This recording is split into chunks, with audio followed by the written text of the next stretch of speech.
Peggy 16.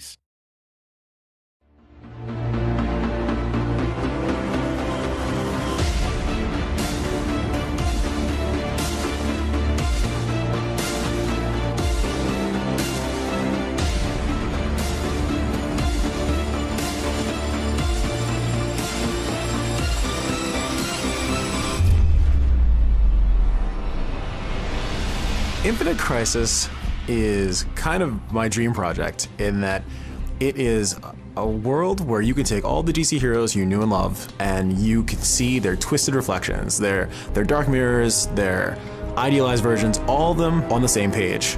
It is the most broad, open-ended set of universes in any comic universe, especially since the introduction of the multiverse and the Elseworlds. There really are very few things that we can imagine and think of that can't be contained inside the DC universe.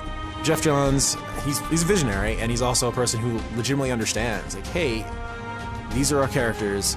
I'm gonna not only trust you with them, but ask you to do what you need to do in order to make the best possible game that you can make.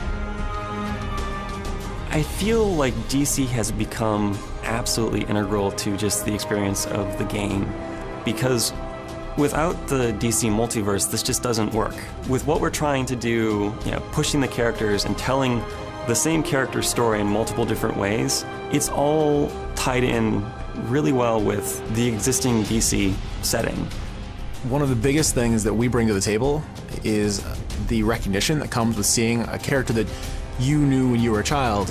When you take these characters that are larger than life and you put them in a game, seeing Batman, seeing Wonder Woman, these characters are people that resonate with you in a way that really a lot of other characters from most other mobile games cannot. When we try to interpret a well-known character for the game, we try to find those elements that are iconic. So when you take someone like Green Lantern and his constructs, he can imagine and create anything. We can't have him do that because, well, there's a variety of reasons why that would just be a bad idea for the game and for the feasibility of making him. So we try to find things that are representative of him in his constructs.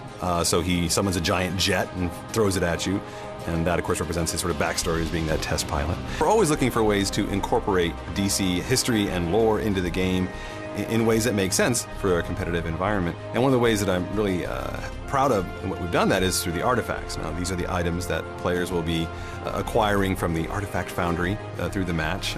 These are items that increase the power of their champion, so that makes them better able to deal with the threat at hand. And each of those items is named after an item from DC history. We have Two-Face's coin, and we have Atlantean artifacts, things like that. And those items have a history to them. And it's the history that, in a sense, gives them their power.